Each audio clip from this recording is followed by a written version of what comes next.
뭡니까? 바로 기쁨을 충만케 함에 있다. 1장 1절에서 4절이 바로 이 점을 얘기합니다. 두 번째는 뭡니까? 바로 너희가 영생이 있음을 알게 함에 있다. 요한일서 5장 13절에 있는 말씀이죠. 내가 하나님의 아들의 이름을 너희 믿는 너희에게 이것을 쓰는 것은 너희로 하여금 너희에게 영생이 있음을 알게 하려 함이라. 구원의 확신을 주기 위함에 있다. 그 차이가 있다고 그랬죠. 여러분 요한복음 여러분 21장 여러분 31절의 말씀에 보면은 너에게 이것을 기록한 것은 뭐라고 그러죠? 하나님의 아들 그리스도이심을 믿게 하고 그 이름을 힘입어 영생을 얻게 하며 있다. 전도의 목적으로 요한복음이 기록되었다라고 밝히고 있는데 요한일서는 어떻습니까? 이미 예수를 믿어요. 그리고 구원을 받았어요. 그 영생을 얻었어요. 그런데 여기서 문제점이 있어요. 확신치 못하는 거, 흔들리는 거예요. 그래서 어떻게 해요? 영생이 있음을 바로 알게 함에 있다라는 겁니다. 여러분 우리가 예수를 믿고 우리가 구원을 받고 영생을 받아도요, 우리 성도들에게는요 영적인 침체라는 것이 있습니다.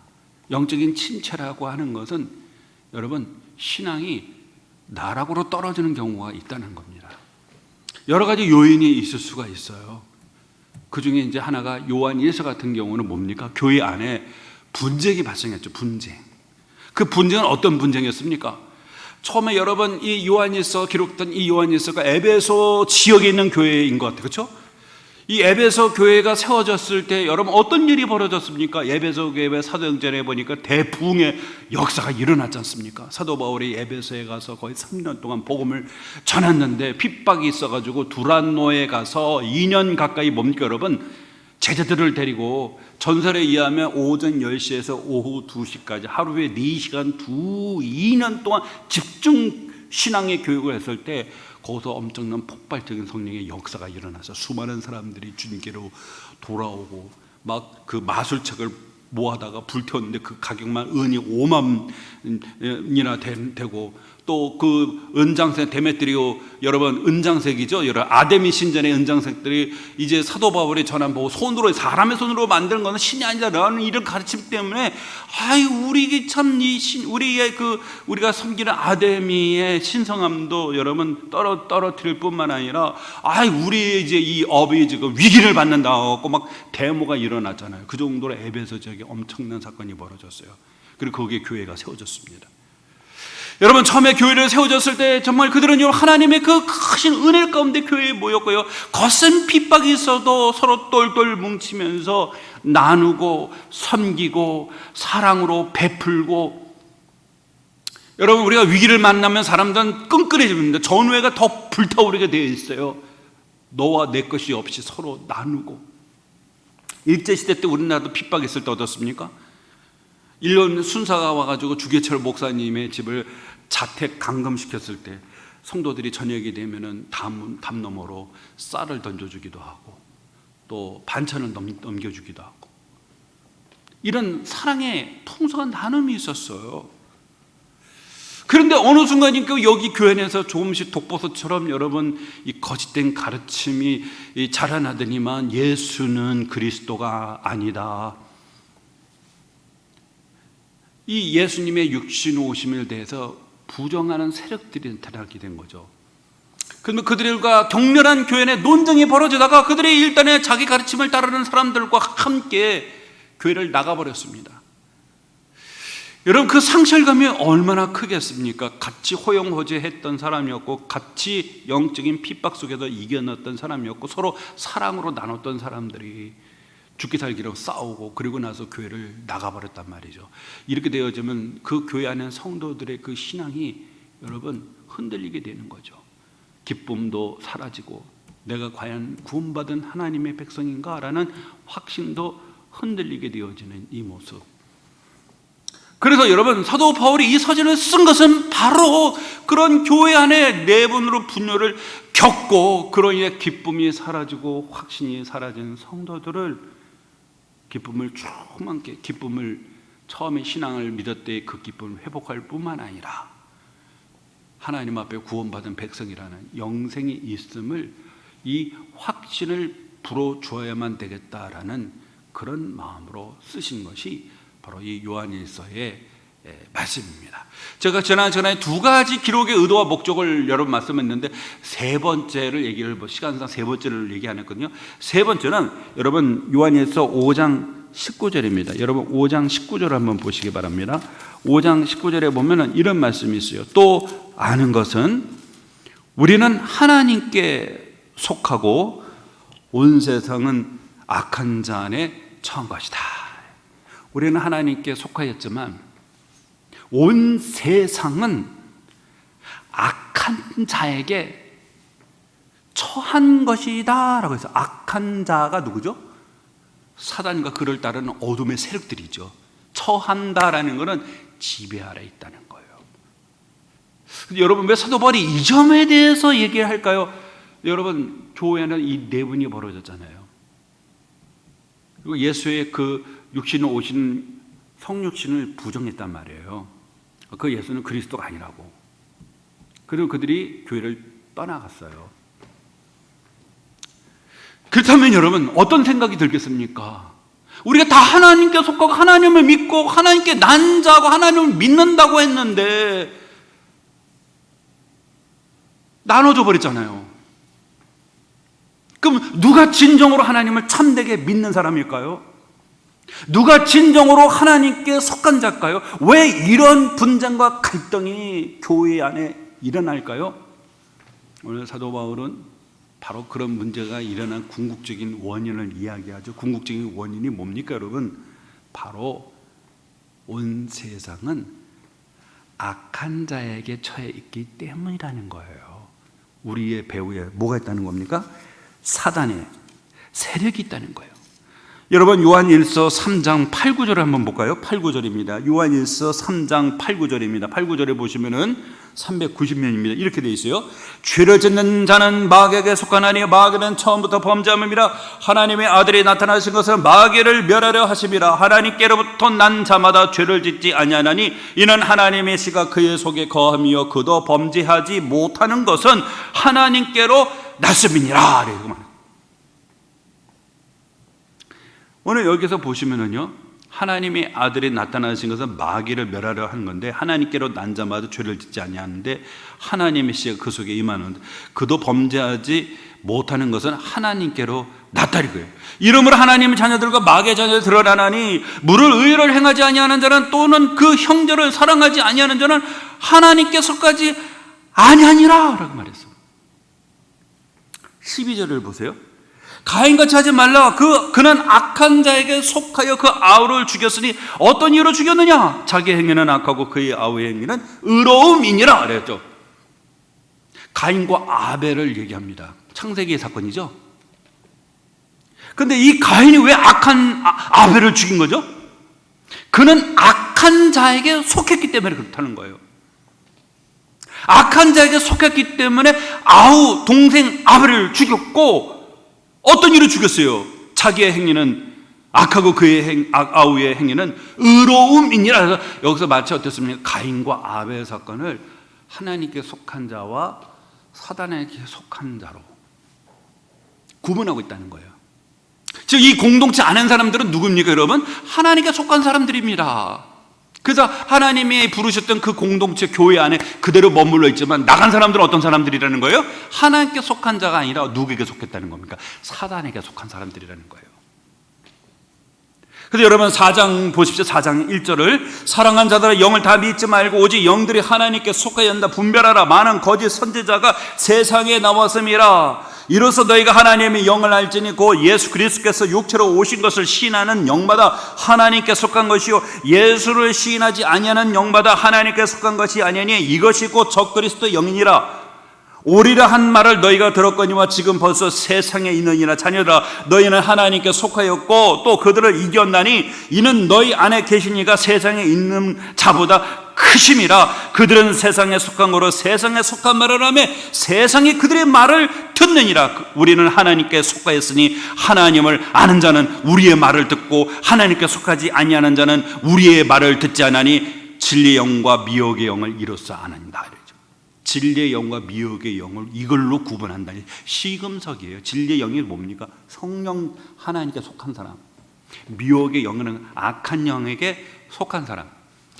이 시금석이 뭐죠? 구분하는 테트리스모스가 뭡니까? 구분점이 하나님의 아들을 육체로 오심을 인정하느냐 인정하지 않느냐, 여기가 바로 명확한 구분을 할 수가 있다는 거죠. 그러니까 나간 사람들은 뭡니까? 그들은 예수님이 육체로 오심 부정했잖아요.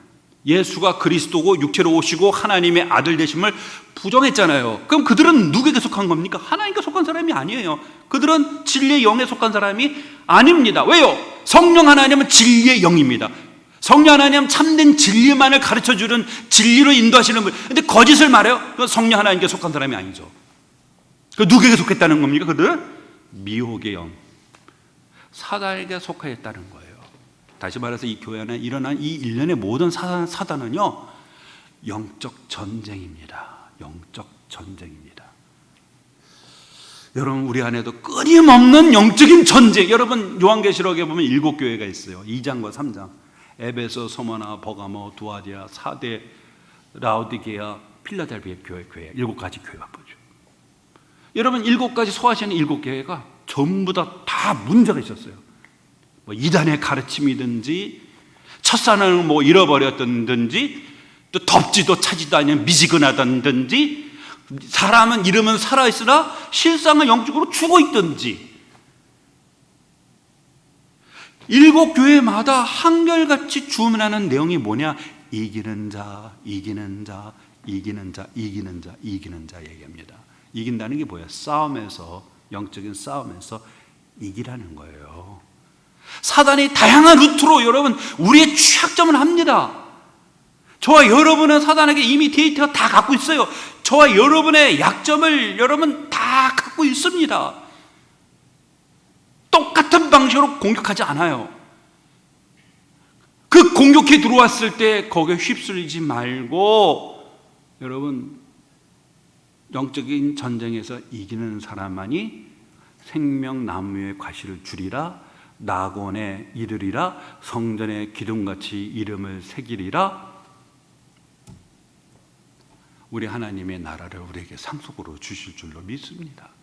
그래서 오늘 여러분, 이 요한일서는요 3가지의 기록의 의도와 목적을 갖고 있어요. 첫째는 뭡니까?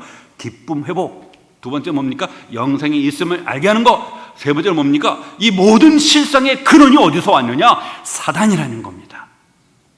이 3가지를 가르쳐 주기 위해서 사도 요한이 기록을 하고 있다는 사실이죠. 그런데 오늘 여러분, 이 사도 요한일서를 1장 1절에서 4절을 보시면은 좀 특이점이 있어요.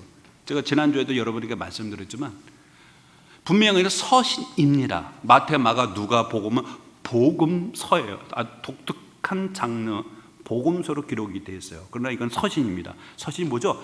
서로 소식을 주고받는 거잖아요. 지금도 옥실링크, 이집트 옥실링크에서 세계 3대 발명이 20세기 일어났습니다. 사해 동굴, 그리고 하므나답인가요? 거기 그 두 번째 옥실링크. 수천 개의 이 2000년 전 고대 문서, 관공서 문서, 어음, 증서, 편지, 성경, 뭐 외경, 위경 할 것 없이, 왜냐면 거기가요 옛날부터 그대로 또 오래된 쓰레기장이에요. 쓰레기 장소예요. 쓰레기를 버리는 거면, 분명히 옛날부터 그 쓰레기를 버리다 보면은 고대의 그런 문서들이 분명히 있을 거다. 그런데 아닌가요? 그걸 파보니까 어마어마한 자료들이 거기서 쏟아져 나왔어요. 지금도 그거 다 지금 번역 중에 있대요. 그렇게 일부분만 지금 번역이 되는데, 거기서 쏟아져 나온 거는 2000년대의 고대의 편지들이 나옵니다. 편지들이 아주 다양한 편지들입니다. 편지들, 관공서에 보내는 편지, 개인과 개인이 보내는 그런 편지, 그런 다양한 그 편지들이 쏟아져 나왔어요. 근데 거기에 일정한 패턴이 있어요. 그게 뭐냐면, 편지를 보내는 사람과 편지를 받는 사람의 이름을 짧게라도 반드시 기록이 돼 있단 말이에요. 근데 오늘 여러분, 요한일서는 어떻게 시작이 되죠? 편지를 보내는 사람이 여러분 밝히고 있나요? 안 밝히고 있어요. 근데 추정컨대 사도 요한, 왜냐면요 1장부터 5장을 쭉 읽어보면은 사도 요한이 자녀들아, 이런 표현을 많이 씁니다. 사랑하는 자녀들아. 여러분, 이런 표현은 교회의 성도들 공동체에게 자녀라고 표현할 수 있다는 것은 어떻습니까? 이분이 권위 위에 있는 사람이라는 거죠. 권위 위에 있을 뿐만 아니라 고령의 인물이라는 거예요. 고령, 나이가 많은.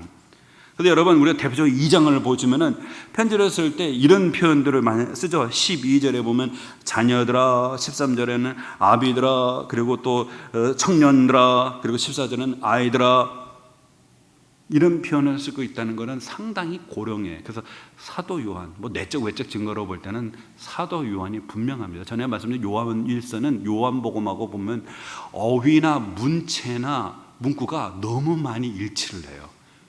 그래서 동일 저자가 썼다는 것은 어느 누구도 의심하지 않습니다.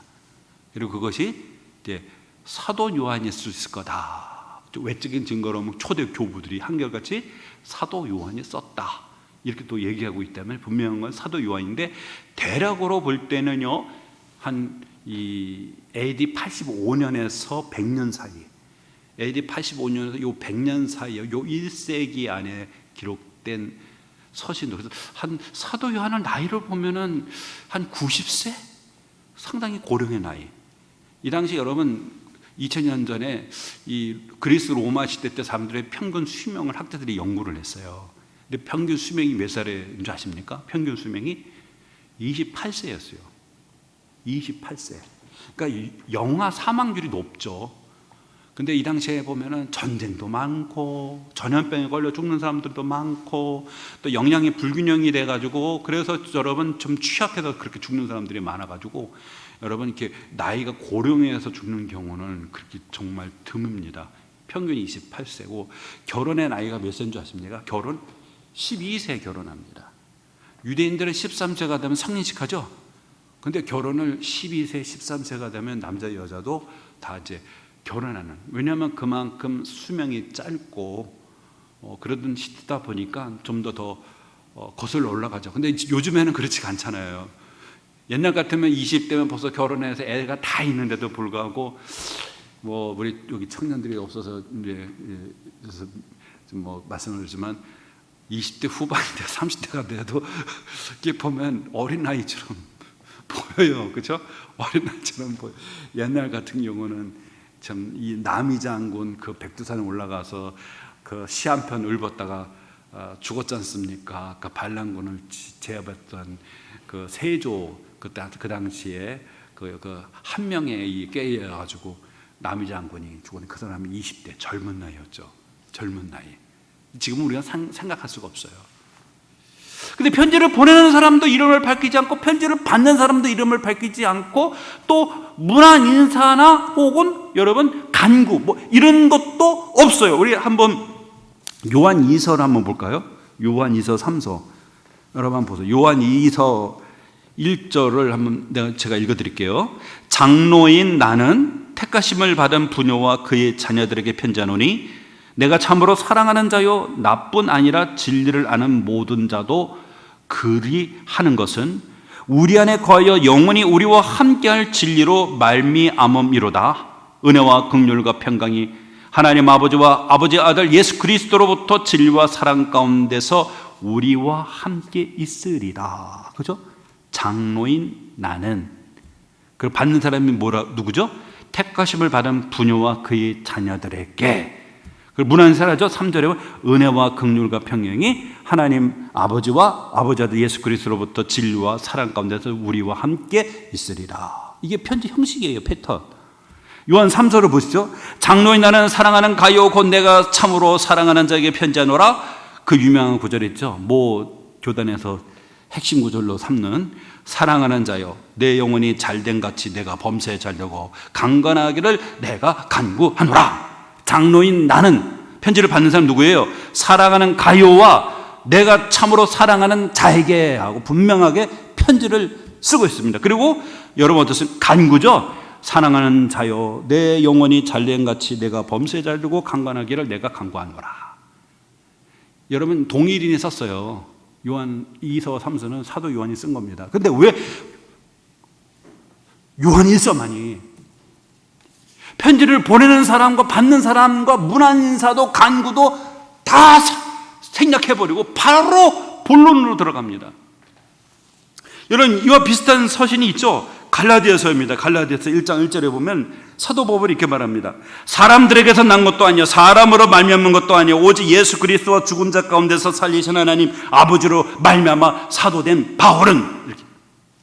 그 갈라디아서도 보면은 바울 자기를 밝히는데 사람들에게서 말미암은 것도 아니요 사람으로 사람들에게서 난 것도 아니요 사람으로 말미암은 것도 아니요, 이렇게. 신적인 자기가 사도된 것은 사람을 통해 된 게 아니라 예수 그리스도를 통해 됐다, 이거를 이제 밝히고 있는데, 그만큼 이 교회가 문제점이 많았죠. 사도 바울의 사도권에 대해서 얼마나 많은 비난과 비판이 있었습니까? 상당히 여러분 교회가 위기 가운데 놓였기 때문에 바울도 편지를 쓸 때 어떻습니까? 다급한 심령으로 바로 본론으로 들어가듯이 요한에서도 그래요. 편지를 보내는 사람도 편지를 받는, 추측컨대 사도 요한이 많이 쓴 게 뭐예요? 우리라고 말씀드렸어요. 1장에만 해도 우리 표현을 우리라고 해요. 2장에도 우리라고 하는 공동체. 왜냐하면 분열을 겪었잖아요, 이 교회가요. 제가 지난주에도 미생을 예를 들었지 않습니까? 예? 부장님이 계약직으로 들어왔어요. 그러다 보니 나는 이 회사에 소속감이 떨어지죠. 정규직이 되지 못해서 계약직으로 들어와 있는 상태인데, 그죠? 언제든지 잘릴 수가 있는 거잖아요. 근데 이제 다른 부서하고 그냥 갈등이 생겼는데, 자기가 속해 있는 그 부장님이 이제 미생이 잘못했어요. 들어와서. 그런데 가서 뭐라고 말합니까? 우리 애들 건드리지 마! 이런 거. 우리. 소속감을 느끼는 거예요. 부장 선생님은 나를 우리로 봤구나. 다 정규직인데 자기만 계약직이에요.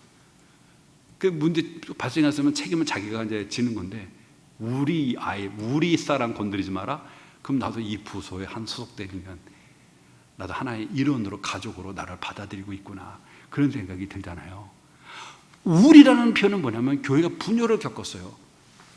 그들이 그냥 나갔겠습니까? 너희들이 잘못된 가르침에 믿고 있다, 이렇게 얘기하지 않겠어요?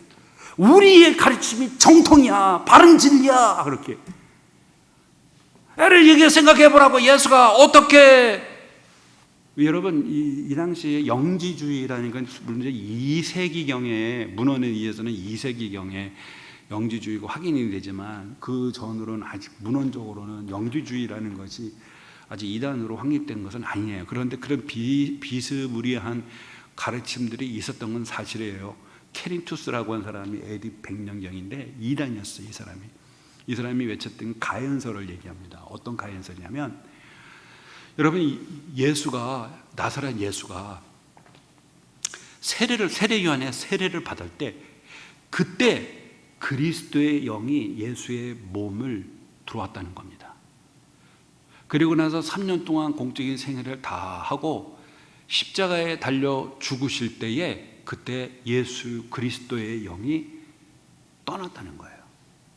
그러니까 십자가에서 부르짖고 죽으신 분은 그리스도가 아니라 인간 예수고, 그리스도는 떠났다는 겁니다. 떠났다는 거예요.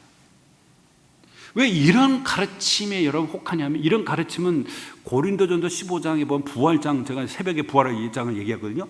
거기도 마찬가지예요. 이런 가르침 때문에 바울이 부활에 대한 이야기를 강조하는 거고, 이 각 지역마다 이런 가르침이 상당히 성도들이 어려움을 겪었어요. 일반적인 사람들이 갖고 있었던 그 시대의 가치관이거든요. 왜 그러냐면, 여러분 사람이 죽으면 어떻습니까?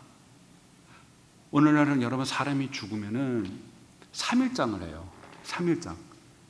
근데 사실은 여러분 이렇게 3일장 하게 된 게 언제부터 시작이죠? 언제부터 시작이냐면, 박정희 대통령이 1969년에 가정의례 준칙을 발표합니다.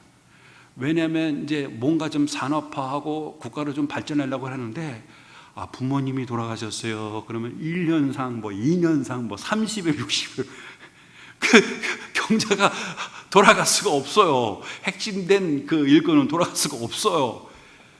그리고 또 결혼식 하면 또 어떻습니까? 또 우리나라는 뭔가 좀 이제 결혼하면은 또 가문의 어떤 그런 위상해가지고 막 빚을 땡겨가지고 막 결혼식을 또 나중에 끝나고 나면 빚에 허덕이잖아요. 그래서 막 오랫동안 결혼식을 했단 말이에요.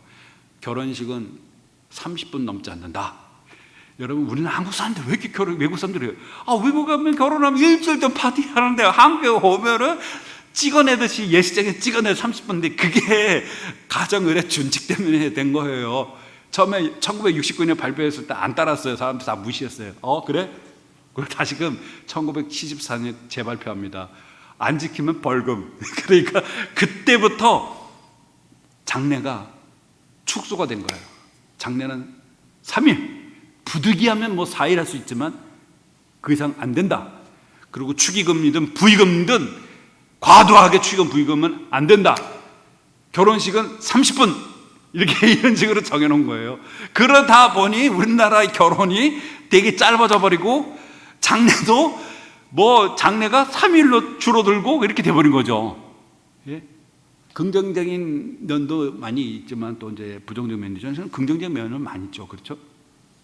근데 옛날에는 장례가 되면 어떻습니까? 사람이 죽으면은요, 지금이야 여러분 사람이 죽으면 어떻습니까? 바로 죽을 때 119에 전화 오면은 구급차가 오든 병원에도 전화하면은 연구차가 오잖아요. 이제 병원차에 전화하면은 와갖고 시신을 이제 이렇게 수습을 해가지고 병원으로 가서 병원에 있는 냉동으로 돼 있는 그 안치실에다가 시신을 두잖아요. 그러다 보니까 여러분 그 냉장실에 들어가다 보니 사람이 시신이 부패가 안 되지 않습니까? 근데 옛날에는 집에서 이 장례를 하다 보면은 여러분 날씨가 여름 같은 날 그게 얼마나 부패가 되겠어. 3일 동안 병풍 뒤에. 그래서 향을 피우는 거잖아요. 그 냄새 없애려고 향을 피우는 거잖아요. 예? 그래서 시신이 막 부패를 해요. 그 여기저기에서 사람의 그 구멍에서 다 이게 나오지 않습니까? 그게 이 포르말린은 지금 막아도 옛날엔 그런 것들 없을 테잖아요. 그 시신이 부패하고 냄새가 나는데 그래서 이제 매장하지 않습니까? 땅에다가 이제 매장하고 흙으로 이제 덮는데 아니 그런 부패한 시신이 떠났던 영혼이 다시금 돌아온다고 하니 이 시대의 이 사람들의 관점에서는 그 이해할 수가 없는 거예요. 이제 노화로 인해서 부패하고 쉽게 병들고 또 다치고 또 뭡니까? 참 그런 이 육체가 죽음과 함께 육체에 담겨져 있는 영혼이 육체의 감옥에서 떠난다고 생각했는데 부활이 뭐야? 다시 살아난다는 게 뭡니까? 그 영혼에 대해서 감옥에 떠났던 영혼이 돌아온다니까 이게 말이 안 된다. 이해할 수가 없다는 거예요. 그래가지고 그런 가르침이 그들의 가치관과 충돌이 생기는 거예요. 그러니까 못 믿겠다는 거예요. 그러다 보니까 그리스도가 예수 올 때 처음부터 그리스도가 아니었고 세례 요한의 때 세례를 받을 때 그리스도 영이 그때 임했다는 거예요. 옷처럼 이렇게 걸쳐 있다가 3년 동안 일을 하다가 십자가에서 이제 죽을 때 그때 그리스도의 영이 떠났다는 거예요. 그래서 어떻습니까? 그 사람들이 갖고 있는 그 가치관과 조화를 이루려고 했던 거예요. 조화를. 그렇게 되면 예수님이 육신의 오심을 부정당하는 거잖아요. 그 예수님이 십자가 죽으심이 구원의 결정적인 거잖아요. 그럼 십자가에서 그리스도가 안 죽었다면 우리 죄도 해결되지 않은 거예요. 그렇죠? 그리고 또 어떻습니까? 부활도 부정이 됩니다. 육신의 감옥으로 왜 들어와요? 떠나야지. 부활도 부정이 되면 우리의 모든 구원의 근거가 죽으심과 부활의 이 두 기둥인데 와르륵 무너져 버린다는 거죠. 오늘 여러분 사도 요한은 이런 심각성을 느끼기 때문에 그러고 나서 그들이 나갔지 않습니까? 그렇기 때문에 뭡니까? 그들은 우리와 함께한 자들이 아니라는 거예요. 하나님께 우리는 속았지만 그들은 악한 자에게 속한 자들이라는 거예요. 우리라는 표현을 쓰면서 상처받은 성도들을 위로하는 겁니다. 나와 너와 우리는 같은 믿음의 공동체다. 우리라는 표현을 쓴 거예요. 염려하지 말고 불안해하지 마라. 너희들이 믿고 있는 거 바른 진리를 믿고 있는 거다. 빨리 수습하고 너희 신앙이 회복이 돼서 주님이 주신 그 기쁨 회복되기를 원한다. 그래서 여러분 오늘 이 말씀을 보면은요, 이 처음에 보면 조금은 우리 한글 성경하고 원문하고 좀 다르는데 순서가요. 여기 보면 한글성 1장 1절을 보십시오. 태초부터 있는 생명의 말씀에 관하여는 우리가 들은 바요 눈으로 본 바요 자세히 보고 우리의 손으로 만진 바다 이렇게 돼 있어요. 근데 원래는 원문에는 태초부터 그리고 생명의 말씀에 관한, 이 생명의 말씀에 관하여가 이 문장 맨 끝에 가 있어요. 여러분, 이 생명의 말씀에 관하여라는 것은 주제입니다. 주제, 핵심이죠.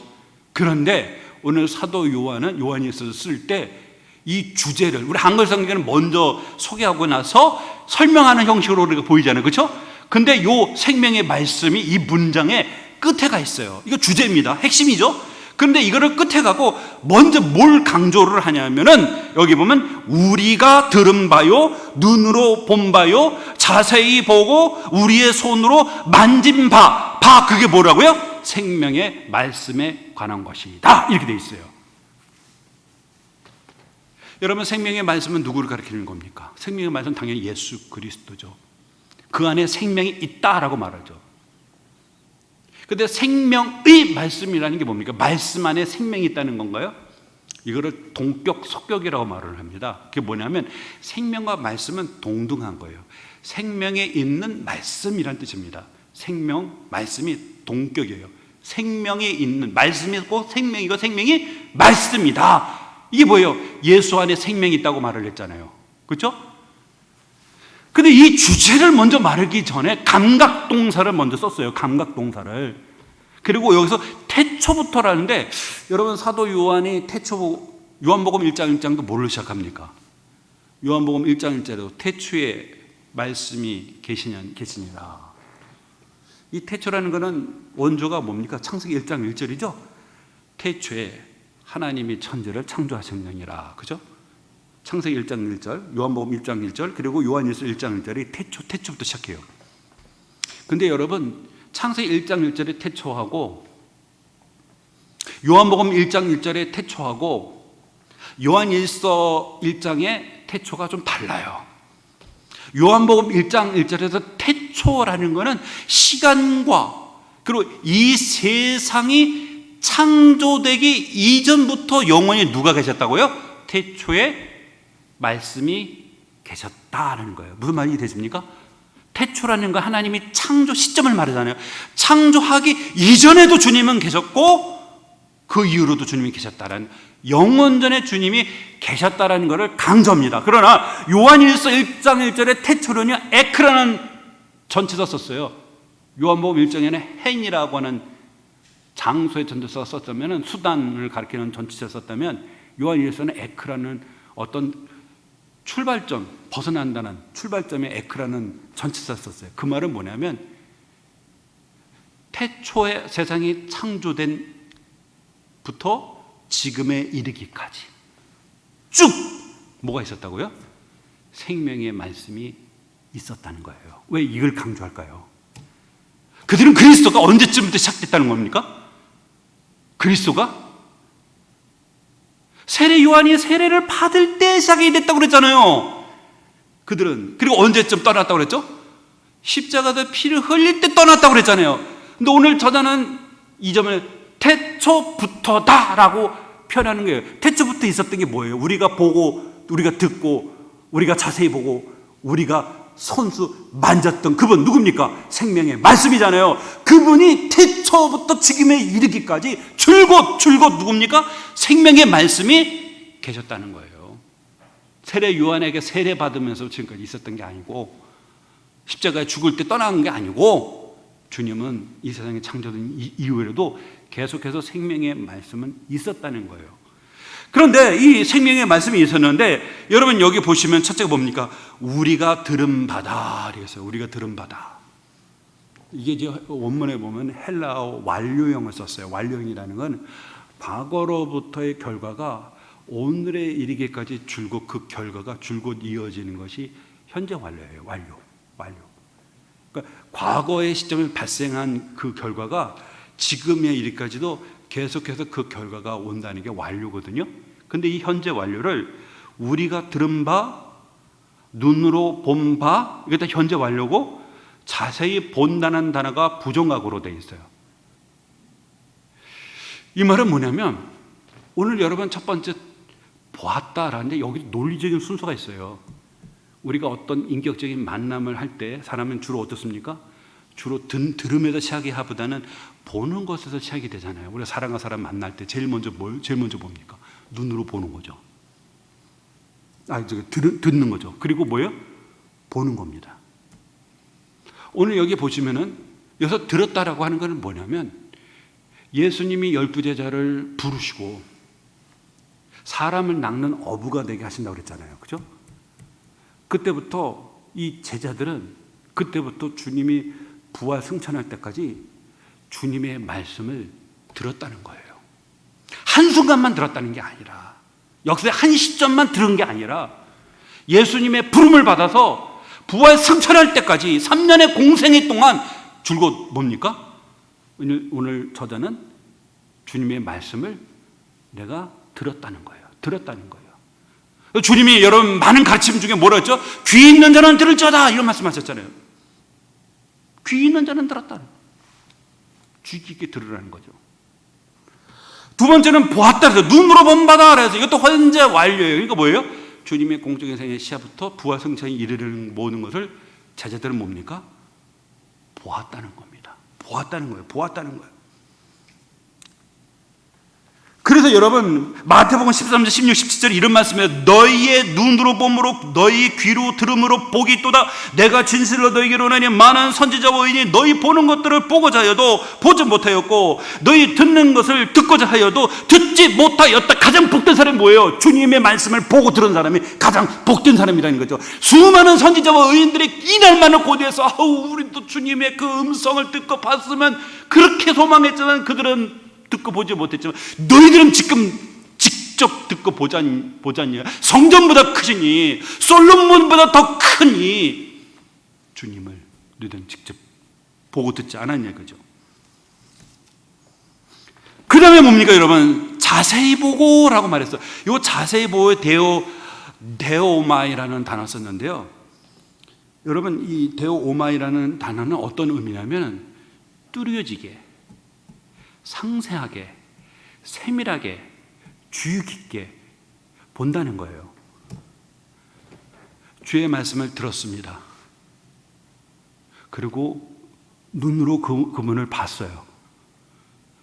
근데 그냥 보는 게 아니라 여기서 보면은 여기서 자세히 본다는 건 뭐냐면 그 주님을 주목해서 예수님을 주목해서 상세하게, 세밀하게 주님을 보았다는 겁니다.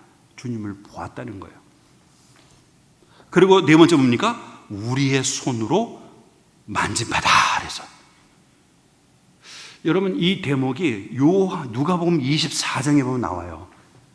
예수님이 부활하신 후에 이런 말씀합니다. 내 손과 발을 보고 나인 줄 알라. 또 나를 만져보라.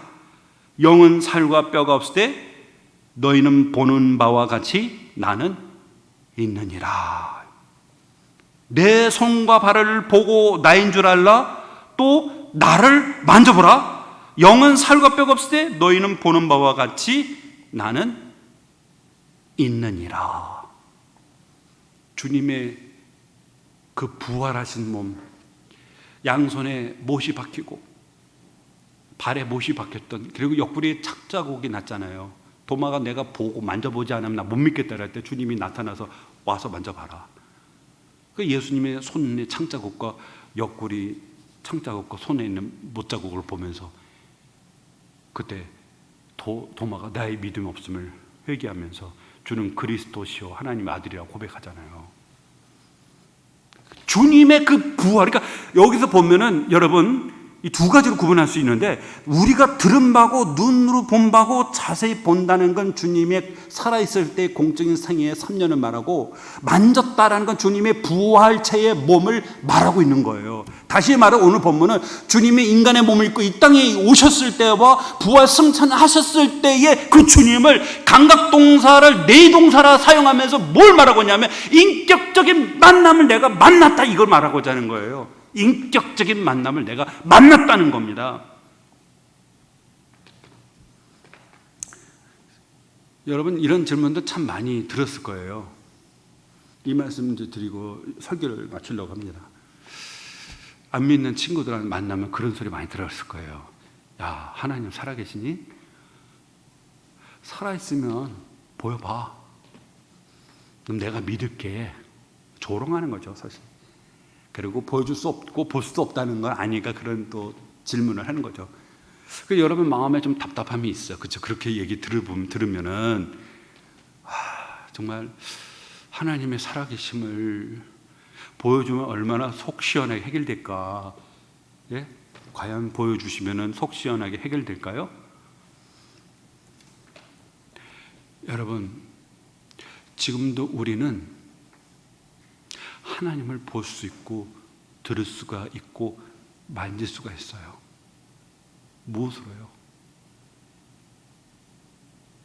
믿음으로 들을 수가 있고 볼 수가 있고 만질 수가 있습니다. 우리 주님이 2000년 전에 오셨다가 가신 분인데요, 여러분 그 역사의 생생한 현장에 보고 듣고 자세히 보고 만지신 분이 있습니다. 누구입니까? 성령 하나님입니다. 성령 하나님. 우리가 믿는 그 순간에 성령 하나님은 2000년장에 우리 주님과 함께 하셨고, 십자가에 죽으셨을 때도 함께 하셨고, 3일 만에 부활할 때도 함께 했던 그 성령 하나님이 그 2000년 전의 역사의 생생한 현장을 저와 여러분에게 증언해 주십니다. 증언해 주십니다. 우리를 하여금 이 생생한 진리를, 살아있는 이 진리를 마치 우리가 2000년 전을 들은 것처럼, 본 것처럼, 자세히 주목하여 본 것처럼 주님의 그 온깃을 내가 느끼고, 주님의 그 손에 손 못자국과 창자국을 내가 마치 내 손으로 더듬며 만진 것 같이 내가 주님의 그 품에 안겨서 주님이 쓰다듬어 주시는 주님의 그 따뜻한 온깃과 안식을 내가 오늘 이 현장 속에서도 경험할 수가 있습니다. 어떻게 해요? 믿음으로 성령 하나님이 우리에게 생생하게 느끼게 전해 주실 줄 믿습니다. 오늘 이 믿음으로 우리의 믿음이 더 굳건하게 세워지는, 확신하는, 그리고 그 안에서 우리가 기쁨을 누리는 저와 여러분 되기를 주 이름으로 축원합니다. 기도하겠습니다.